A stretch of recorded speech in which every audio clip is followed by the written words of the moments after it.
apresentação, pessoal, cujo título é Distributed Streaming Platforms, ela vai focar basicamente em explicar uma coisa que eu, que trabalho numa empresa chamada Confluent, vou explicar daqui a pouco o que a empresa faz, mas é uma coisa que é bastante importante para a gente, que é desmistificar sobre o que é o Apache Kafka. Tá? Levanta a mão aqui quem acha que Apache Kafka é meramente mensageria. Pode ficar à vontade, porque toda vez que eu pergunto isso, 95% das pessoas levantam a mão. Então, não sintam vergonha, beleza? É exatamente isso que eu quero mudar com essa apresentação. Tudo bem?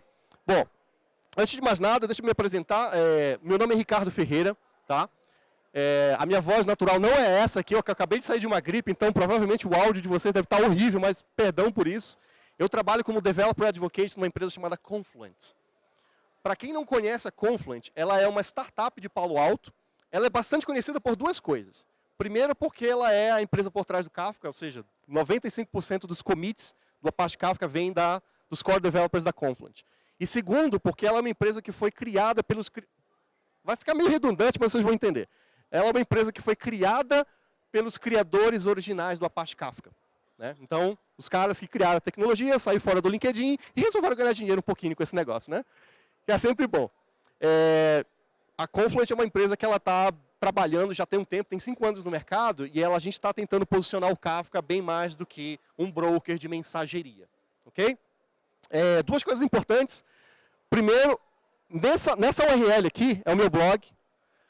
Essa apresentação já está lá, então eu pediria para vocês que não precisam se preocupar muito em ficar tirando print screen das coisas que eu vou publicar, porque vão ter umas coisas que vocês vão estar instintivamente querendo tirar uma cópia. Tá? Já está lá, então foca no conteúdo. Beleza? Segundo, esse aqui é o meu handle tanto do Twitter quanto do GitHub. Então tudo aquilo que eu vou mostrar aqui, se vocês tiverem curiosidade de como é que eu fiz, como é que parece mais ou menos o código por trás do que eu mostrei aqui, está lá no GitHub. Então, esse é o meu handle, me faz um follow lá, que você vai ter acesso a tudo isso. Tudo bem? E o terceiro mais importante, eu já passei por algumas empresas, mas acho que a mais importante delas é o tempo que eu trabalhei aqui em Belo Horizonte, que é uma terra que eu amo de paixão. Então, é sempre um prazer estar aqui. Vamos começar então, pessoal. Pergunta. Quem aqui já ouviu falar desse termo pomposo chamado Distributed Streaming Platforms? Eu diria que, sei lá, 17% de quem está assistindo essa apresentação. Quem aqui já fez download do Kafka e já trabalhou com ele, já fez pelo menos um Hello World com ele? Tá. Para vocês que levantaram a mão, vocês pararam para ver que debaixo do logo do Kafka está escrito Distributed Streaming Platform? Não, né? É normal. Eu tirei esse print screen aqui tem 2 semanas atrás. Todo mundo que eu pergunto, ninguém parou para olhar isso aí. Né? Por quê? Porque está todo mundo tão concentrado em, eu quero baixar o Kafka porque é mensageria, eu estou substituindo aqui o meu ActiveMQ, RapidMQ, o Typical, por trabalhar por Kafka. Então, o pessoal está tão concentrado com isso que nem para pensar, poxa, mas o que é o Kafka? Né? Para que ele existe? E antes de entrar no mérito, eu já queria dizer que o próprio site do Kafka já te dá uma dica sobre o que o Kafka é. Intuitivamente falando, sem eu explicar muita coisa, o que o Kafka é?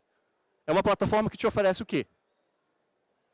É uma plataforma que te oferece capacidade de pub-sub, mensageria, tá? Mas não é só isso. É uma plataforma também que te oferece capacidade de processamento de dados. Ok? E também é uma plataforma que te oferece armazenamento de dados, storage, persistência. Ok? Então, por definição, você já cria uma expectativa que o Kafka, poxa, legal, se eu usar ele meramente como motor de mensageria, eu não vou estar fazendo uso nem de 50% do que ele tem para oferecer. E o intuito dessa apresentação e desse trabalho que eu venho fazendo com as comunidades é de explicar quais são os casos de uso que você, como desenvolvedor, ao entender o potencial do Kafka, pode extrair dele. Okay? É mais ou menos isso que a gente vai tentar fazer aqui hoje, em 40 minutos. Ok? Bom, para que a gente possa entender um pouco sobre o que o Kafka faz, a gente tem que voltar um pouco no tempo e entender como é que as coisas eram no passado. Então, se a gente volta 30 anos atrás, você vai ver que o banco de dados, seja ele relacional ou não, ele era bala de prata para a construção e arquitetura de sistemas. Né? Você modelava um ERP inteiro, né, utilizando um banco de dados e era mais que suficiente para você ter sucesso nesse tipo de arquitetura. Hoje em dia, né, com o advento de microserviços, com arquiteturas distribuídas, Kubernetes, aplicações cujas arquiteturas são naturalmente distribuídas na rede, você vai começar a observar que o banco de dados ele não é mais aquela bala de prata. Leia-se. Somente pelo fato de eu estar usando o banco de dados, vai dar certo. Ok? Um parêntese aqui, tá? Eu faço essa brincadeira com o Thor Ragnarok do filme. Isso não é uma crítica ao banco de dados. Eu continuo achando que o banco de dados ele tem o seu papel. E ele resolve muito bem aquilo que ele foi projetado para fazer. Ele só não é bala de prata. O ponto é todo esse. Ok? E aí a gente para pensar assim, pô, qual que é o problema do banco de dados? Né? Eu nunca trabalhei com ele direto, faço select, insert, uso o framework de persistência para abstrair a parte do SQL, mas nunca tive problema com ele. Você teve problema com ele. A gente tem problema com ele. Só que a diferença é que está tão enraizado que ele é a bala de prata no nosso DNA que a gente não percebe. Por exemplo, vocês já pararam para pensar que o banco de dados ele é limitado e faz uma lambança? Tá? Para quem assistiu Thor Ragnarok, vocês vão entender quem é esses dois personagens aqui. Para aqueles que não entenderam, vocês vão boiar um pouco na brincadeira aqui. Mas basicamente podem enxergar esse cara aqui como o cara sendo limitado e esse cara que faz a lambança. A imagem já diz tudo. Tá? Bom, limitado, como assim, né? Tipo, como eu falei antes, funciona com uma beleza do ponto de vista de você estar utilizando para os seus arquiteturas. A limitação, ela se vem pelo fato de que grandes volumes de dados não é adequado quando você usa um banco de dados. Tá? Se faz essa pergunta, vai lá, dorme hoje em dia, coloca a cabeça no travesseiro e fala o seguinte, para que eu faço ETL? Para que eu faço carga bate? Por que eu não posso fazer analítico em cima de base de dados transacional? Por que eu não posso fazer isso? Por quê? Porque ele não aguenta. Porque ele começa a sentar, porque ele começa a ficar lento. Então é por isso que a gente criou essa teoria de, eu tenho um data warehouse ou um data lake para fugir do transacional, cujo throughput está sendo maior, e eu vou fazer somente analytics lá dentro. Só que para transferência de dados eu preciso criar programas batch, ok? Está enxergando a limitação aí? Ela é inerente. Só que a gente está tão acostumado a fazer isso, um batchzinho aqui, tudo bem, que a gente nem se percebe, tá? Só que batch é uma coisa cara de manter, certo? Quando você cria, você é responsável por programas batch, seja você desenvolvedor diretamente responsável pelo data warehouse ou transacional ou não, você acaba meio que se respingando na lambança, né? Você, seja porque o modelo de dados mudou, seja porque alguma coisa do batch precisa do transacional, que agora não está mais funcionando, sempre respinga nas equipes de desenvolvimento. Batch é complicado, ponto final. Ok? Tudo bem até aqui? Concordam? Ok. O que eu quero dizer com lambança? Né? Eu acho que a melhor imagem para dizer lambança é isso aqui. Né? Tem gente que quando olha esse diagrama aqui, fala assim, começa a ter uma lágrima escorrendo no olho e fala assim, nossa, isso é a minha vida. Né? Se você trabalha em qualquer empresa que tenha 5 anos de operação, isso aqui é mais ou menos o diagrama arquitetural dos sistemas e bases de dados que você vai ter lá dentro. Isso aqui é o resultado de duas coisas. Programas de aquisição de empresas, uma empresa comprou a outra e os bancos de dados precisam...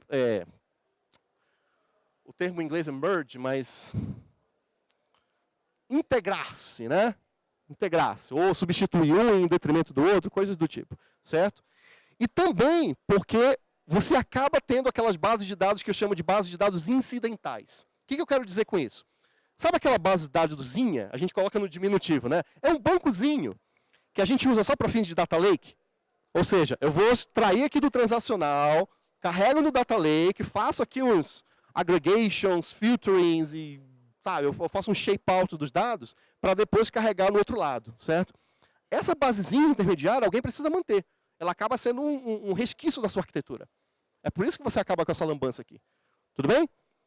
E aí a gente vem observado que o padrão de banco de dados ele é legal porque ele tem empresas que ganham dinheiro com isso, né? Tipo, eu faço essa brincadeira com o Larry Ellison, tá, pessoal? Mas agora eu posso fazer porque eu não trabalho mais para a Oracle, né? Antes eu não podia nem tirar uma onda com o Larry Ellison. Mas, na verdade, a brincadeira é mais por respeito. Por quê?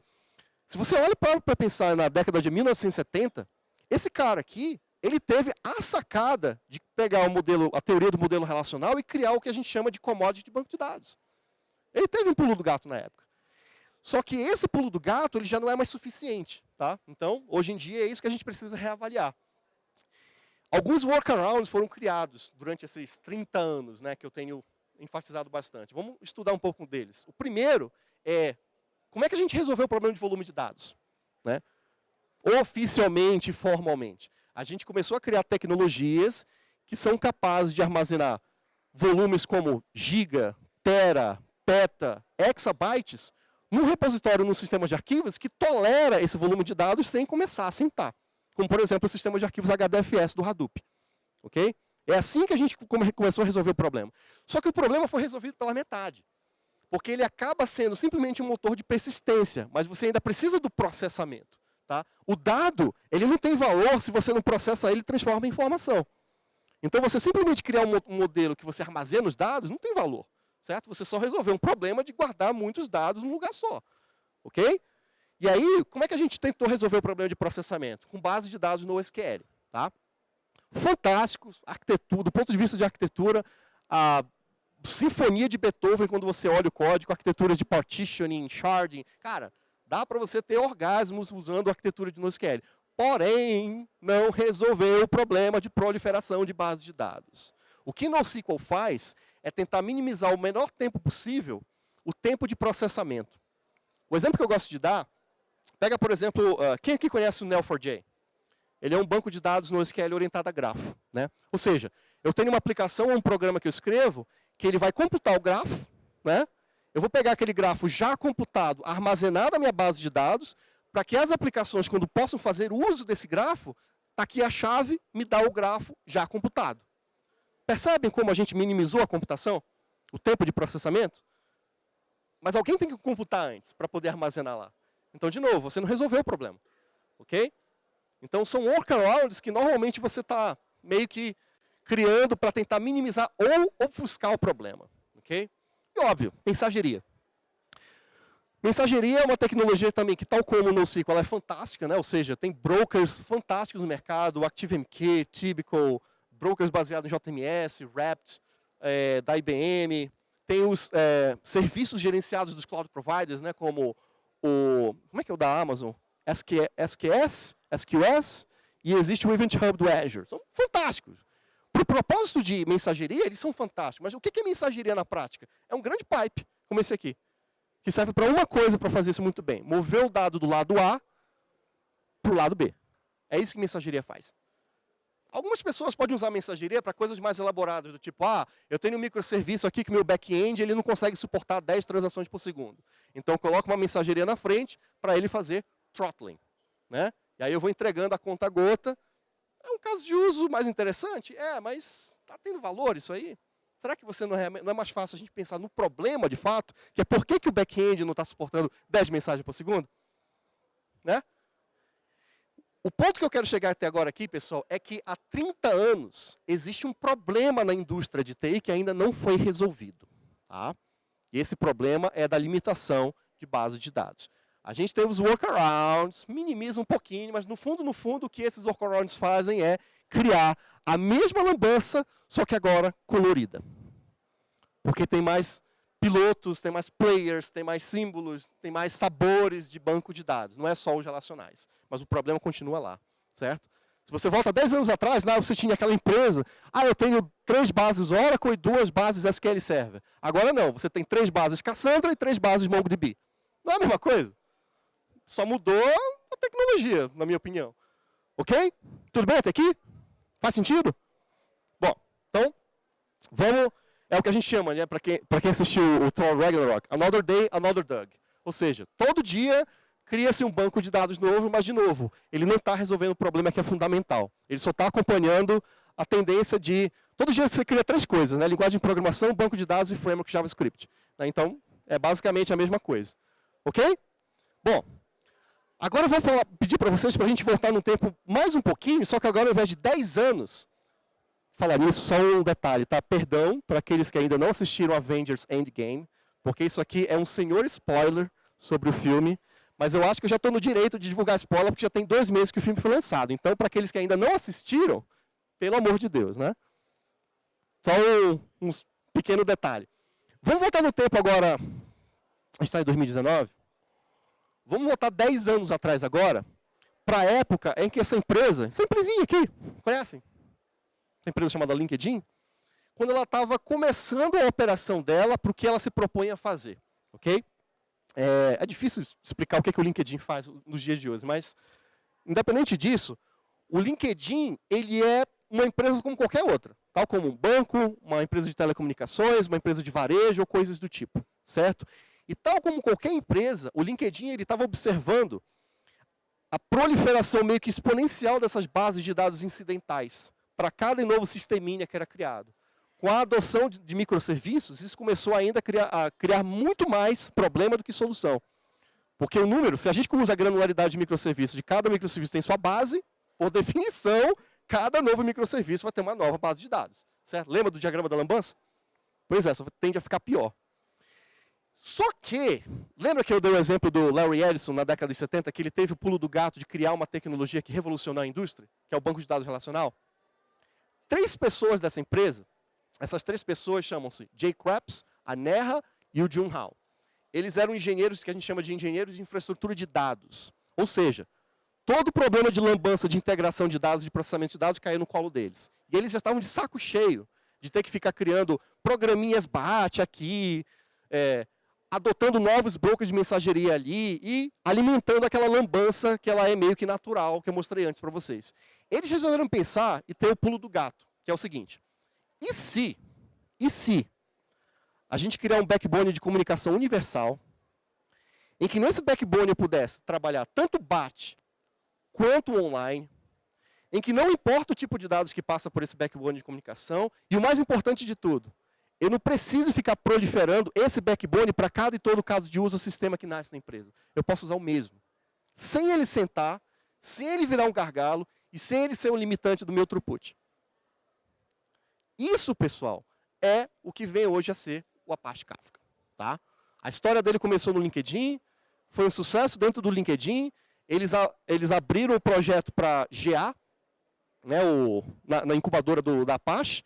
E aí, depois disso, eles começaram a trabalhar o projeto no projeto open source e fundaram a Confluent para dar suporte a ele para o projeto crescer. Okay?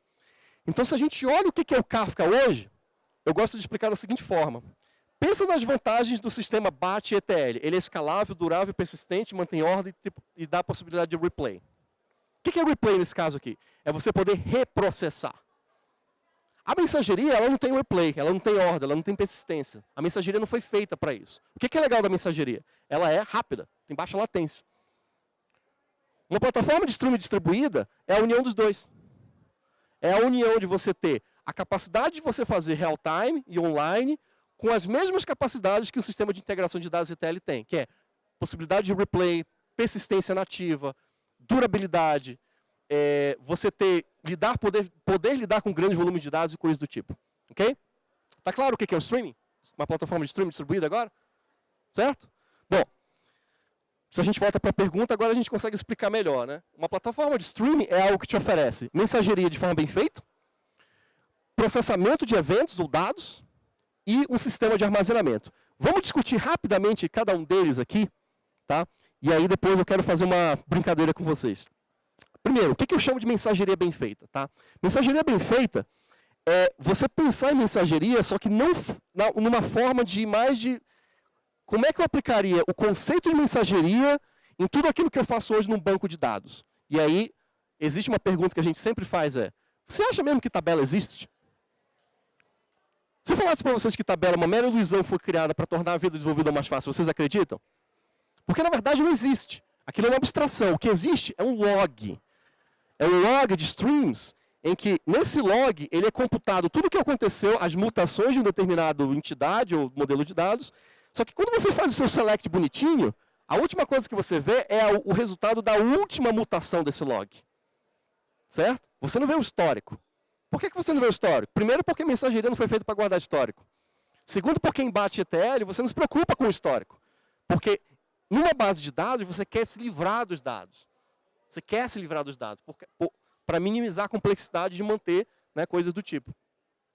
Esse cara aqui, chamado Pat Helland, ele criou esse paper chamado Immutability Changes Everything, em que ele basicamente explica o valor de você criar arquiteturas centradas em logs. É basicamente daí que saiu as teorias no qual é fundamentado o Kafka. A primeira delas é que o Kafka ele utiliza o sistema de arquivos para armazenamento. Tá? E muitas pessoas meio que pensam assim, poxa, ele usa o sistema de arquivos para armazenar os dados? Sim. Toda vez que um produtor escreve um dado no Kafka, ele vai direto para o sistema de arquivos. Isso não é lento, não? Não, muito pelo contrário, é mais rápido. Sabe por quê? Se você compara a memória RAM com o disco rígido, conceitualmente, a gente tem aquela visão de que a memória RAM é mais rápida, certo? Só que o que é a sigla RAM? Random Access Memory, né? Acesso aleatório. Se você aleatoriamente vai acessar um dado na memória, RAM é mais rápido. Só que e se você usa uma estrutura de dados, que estrutura os dados de tal forma que, como na forma de um log, um atrás do outro, em que a posição do log é igual a um offset, em que para navegar nesse log eu só preciso sair para ir para frente e para trás. O meu tempo de procura nesse log, nessa memória, vai ser mais rápido do que a memória RAM. Foi provado, cientificamente isso. Ou seja, para quem vem de computação e sabe o que é o Big O Notation aqui, o que é o Constant Time? Significa dizer que se eu estou trabalhando com 5 KB de dados ou 5 petabytes de dados, o tempo de recuperação de um registro é o mesmo. Diferente de você trabalhar com um algoritmo do tipo B-tree, estrutura de dados do tipo B-tree, que é o que banco de dados utilizam, em que é O log de N. Ou seja, eu trabalhar com 5 KB de dados vai ser rápido. 5 petabytes de dados vai ser extremamente lento. Essa é uma das primeiras belezas do Kafka. A segunda é que, por ele usar um sistema de arquivos, ele usa o que a gente chama de page cache. O page cache é uma área da memória em que é dedicada a fazer cache de todos os arquivos que foram escritos no seu sistema de arquivos. Então, se você tem uma máquina com 256 GB de RAM, 200 GB daquela máquina vai ser usado para page cache. Sabe o que acontece quando o consumidor tenta ler um registro do Kafka? Zero I/O de disco. Zero. Porque está no page cache. A segunda coisa que é zero I/O também é zero I/O de rede.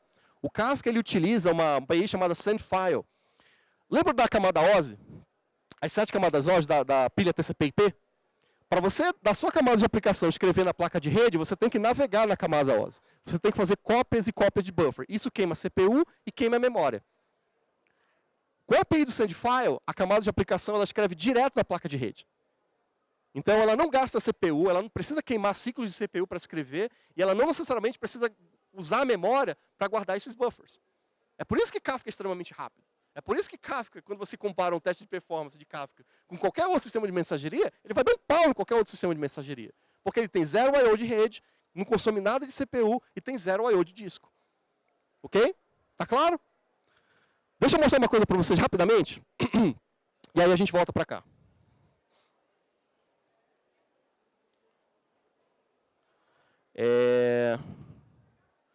Eu vou pedir para quem está lá no fundo, principalmente, me falar se o tamanho dessa fonte aqui está adequado para vocês, para menos lerem o que está sendo mostrado. Mais ou menos? Tá. Ok. O que eu estou fazendo aqui, pessoal, eu tenho um servidor que a gente chama de KSQL ou KSQL rodando na AWS. Eu também tenho um cluster Kafka rodando na AWS. Ok? E eu tenho uma aplicação HTML e JavaScript também rodando na AWS. Eu criei um bucket na AWS e eu fiz um publish desse HTML e JavaScript lá. É uma aplicação simples que vocês vão utilizar agora. Mas eu queria mostrar essa aplicação antes. E aí eu tenho um tópico chamado User Game. Print, caps lock, User Game. Eu vou imprimir o conteúdo, fazer um dump desse tópico, de tudo que está chegando nele. E aí o que eu vou fazer aqui agora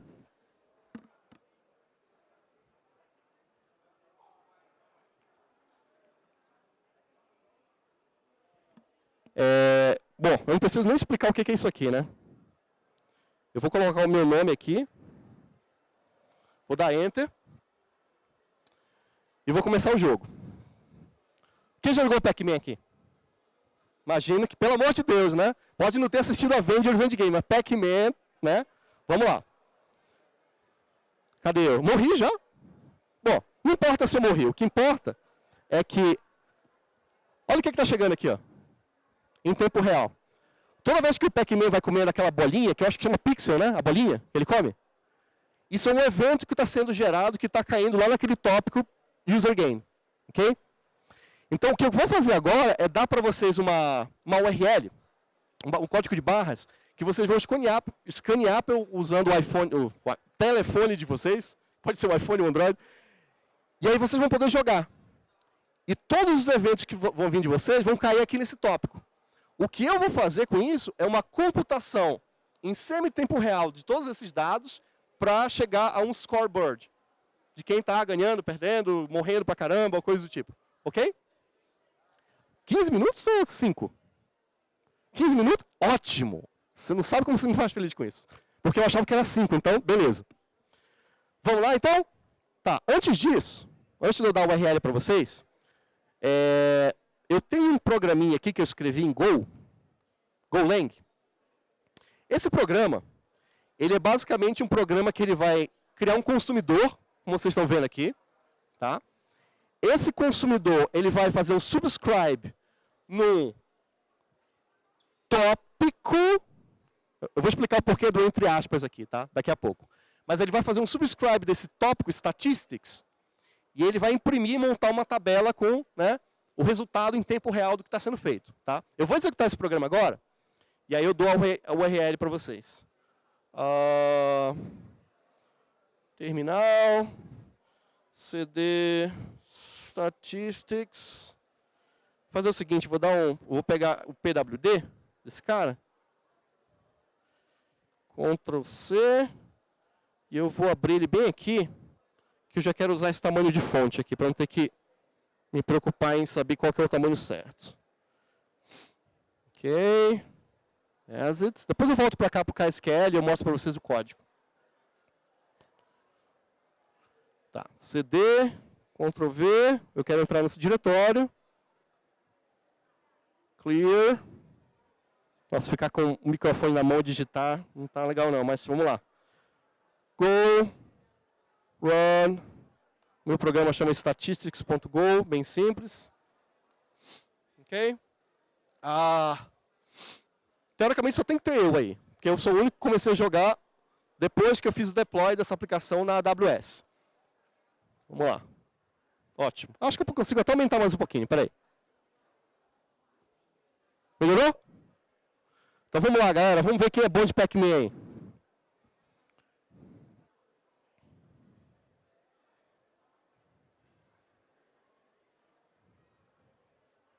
Ops.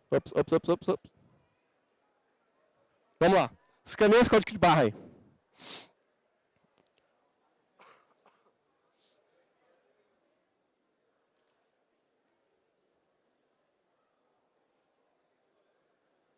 Pode ser, principalmente para quem está aí no fundão, que vocês tenham que chegar um pouco mais próximo aqui para poder escanear. Acho, não sei, tá? Mas vamos lá.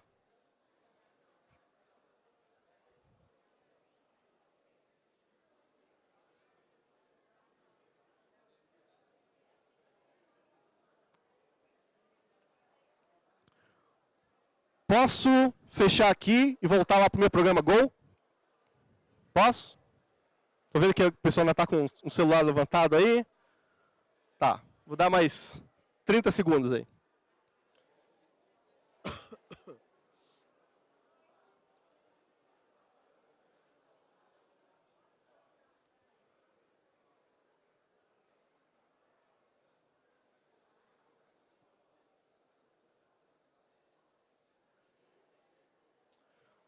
Bom, vamos lá. Eu vou fechar aqui, pessoal.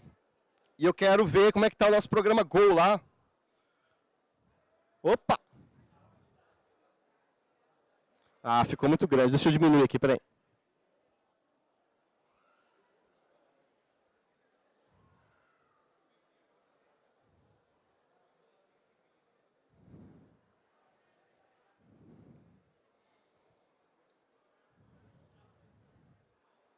Está funcionando. Eu só vou, na verdade, fazer o seguinte.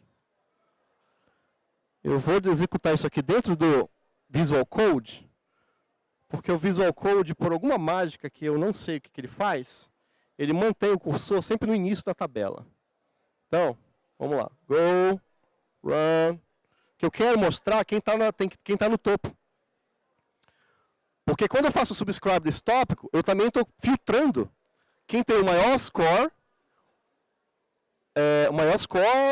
o maior nível, ou seja, quando você vai passando de nível, e também quem morreu menos.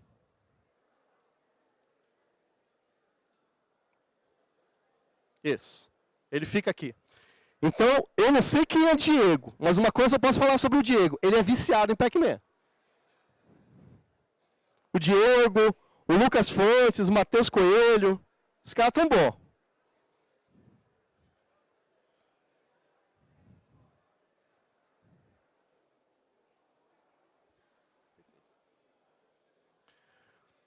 Isso aqui, pessoal, está literalmente... Ó, isso aqui não é simplesmente um evento que está vindo do telefone de vocês.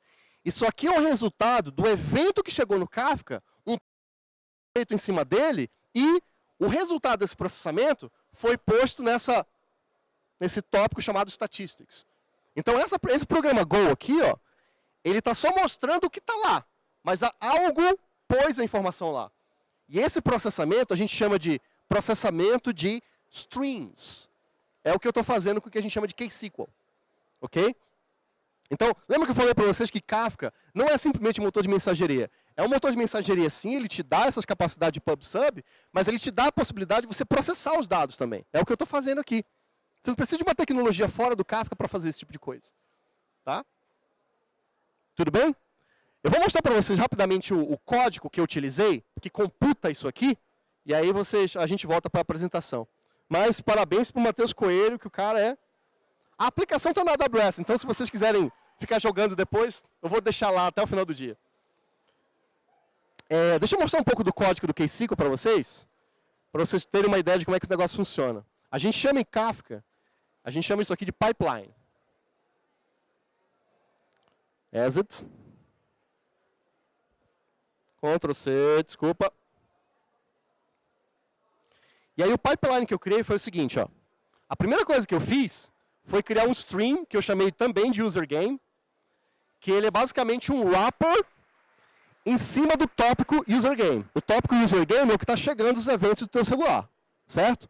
Só que o payload JSON desse camarada aí, ó, ele é um payload que eu estou estruturando aqui, ó. Eu posso usar notações como struct. Ao invés de eu criar aquele modelo de tabela que é coluna, coluna, coluna, coluna, coluna, eu posso ter uma coluna cujo valor é um outro payload JSON, mais complexo. Então você modela isso com structs. Ok? E aí depois disso, o que eu fiz? Quando você está gerando esses eventos, eu não estou usando uma chave. Do seu celular para o Kafka, não está sendo gerada uma chave. Então você pode, com o KSQL, dizer que um dado campo daquele stream vai ser a chave. É o que eu estou usando aqui com a cláusula partition by. Eu estou dizendo que o campo usuário, que é o teu nome, é a chave. Ok? E aí, olha só. Toda vez que você morre, é quando dá o game over, que você perdeu as 3 vidas lá, isso aí gera um evento também. É o que a gente chama, eu estou chamando aqui de losses. Vai para um outro tópico. Tá? Eu fiz a mesma coisa para esse losses. Só que eu criei uma tabela em cima do stream. Olha que loucura. Em cima do stream, lembra que a tabela é só o último resultado da computação e da mutação que você tem? Você pode ter isso no Kafka também. Quer trabalhar com tabela? Tá. Cria uma tabela em cima do stream. Só que a grande sacada é que você não precisa agora de 2 bases. Uma para o Analytics e uma para o Storage, para o transacional. Ok? E aí, finalmente, o que é o meu Statistics? Ele é uma tabela que eu fiz o join do meu user game com o meu user losses e eu cheguei com uma nova tabela. Não é o que você faria no banco de dados? Só que isso aqui, ó, é algo que está constantemente sendo recomputado. Se alguém colocar um evento novo lá no stream lá de cima, que é o user game, ele vai recomputar os statistics, tudo de novo. É por isso que o meu programa Go, ele só estava mostrando o que já está lá. Quem está computando isso aí é o KSQL. Tudo bem? Beleza? Faz sentido? Bom, acho que a gente tem, sei lá, 3 minutos. Eu vou voltar aqui um pouquinho. A gente tem 3 minutos, né? 5? Nossa, isso me dá boa notícia. Eu sempre tenho uma visão mais pessimista do que realmente é, então eu sou meio que dirigido a risco. Então vamos lá. Eu quero voltar aqui para uma coisa que eu acho que é interessante a gente falar aqui. Eu falei para vocês do KSQL, só que eu não mostrei o que conceitualmente ele é. O KSQL nada mais é do que essa engine que ela está constantemente moendo ou processando, chama do que você quiser, os dados que estão chegando no tópico de entrada e o resultado disso aqui está sendo posto no tópico de saída. Então, logo, o que é o tópico Statistics? É o tópico de saída. O que é o tópico de entrada? É todas aquelas tabelas e streams que eu criei antes. É onde vem a fonte dos dados. Ok? Tudo bem? Isso aqui é o que a gente chama de processamento de eventos. E isso aqui é o que a gente chama de linguagem KSQL. Né? Que foi criada intencionalmente para parecer com SQL. tornar mais fácil. Ah, eu sou um desenvolvedor Java que eu prefiro escrever isso aqui em Java. Ok, tem uma biblioteca Java chamada Kafka Streams, que você pode expressar o processamento usando o framework Java, ou Scala. Okay? E a gente está colocando suporte para .NET também recentemente. Por que um sistema de armazenamento? Né? Qualquer pessoa de banco de dados ou de background de banco de dados vai falar o seguinte, eu confio no banco porque ele produz ACID. Produz não, desculpa. Ele provê características de ACID. Né? Que é verdade. É uma coisa bacana pra caramba que o banco te dá. Então vamos falar sobre ACID dentro do Kafka. Primeiro, atomicidade. O que é atomicidade? Transação tem que ser tudo ou nada. Sabia que a API do Kafka ela te dá? Na API do produtor, ela tem lá um commit, rollback, igualzinho que você faria um banco de dados, para você atomicamente escrever nas partições do Kafka. Da mesma forma, lembra no banco de dados quando eu quero configurar o meu cliente para ele ter read committed, read uncommitted, dirt read?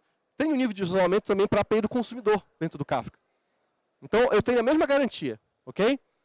Segundo, consistência. Consistência é uma propriedade que tem que ser entregue tanto pelo banco de dados como pela aplicação.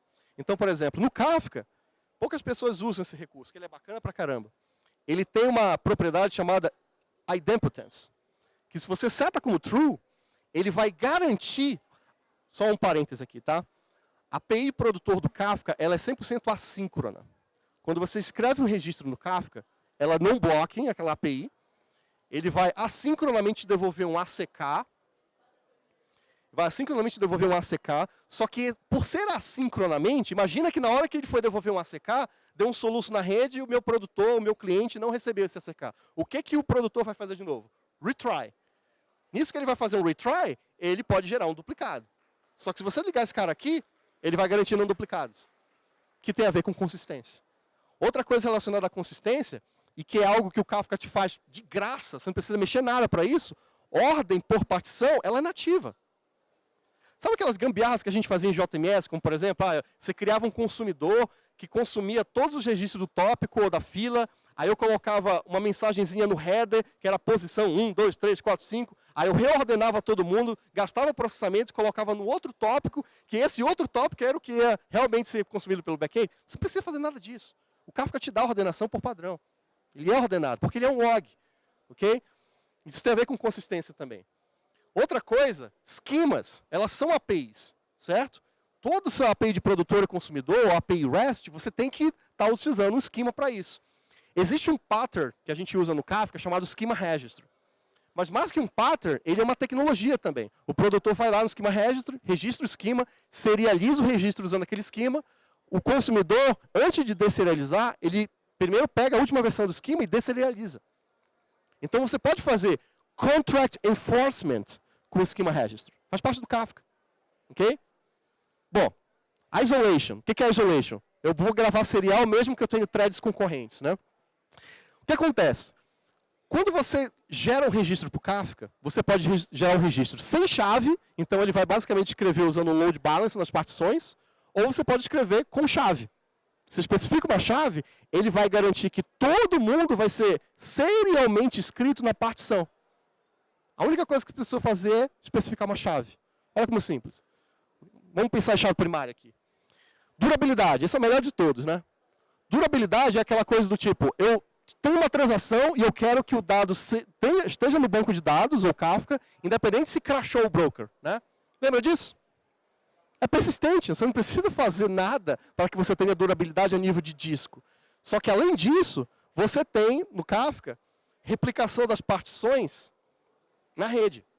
Então, você tem um segundo nível de durabilidade, que é de disco e de rede. Significa que se um broker cai, existe um protocolo Paxos de consenso, que ele vai eleger um outro nó do cluster, em que ele vai definir que aquele cara agora vai ser o líder daquela partição, e aquela partição é movida na rede para aquele outro nó. Então, você nunca perde a partição. Ok? Pessoal, desculpa a correria, o nosso tempo acabou. A última coisa que eu queria mostrar para vocês, a demo a gente já fez, na verdade. Para quem quiser se aprofundar mais em Kafka, e para aqueles que gostam de livros de graça, quem é que gosta de livro de graça? Todo mundo, né? Entra nesse link aqui, ó, você vai ter cópias de PDF de todos esses livros lá nesse link. Tá? E, como eu falei para vocês, tá no meu blog, então... Pô, tira a foto aí, já está no final da apresentação mesmo. Pessoal, muito obrigado pela atenção de vocês. Eu vou estar por aqui pelo evento. Se vocês quiserem tirar alguma dúvida sobre Kafka, alguma coisa do tipo, fique à vontade. E obrigado pelo tempo que vocês desprenderam aí com esse cara maluco aí chamado Kafka. Ok? Obrigado.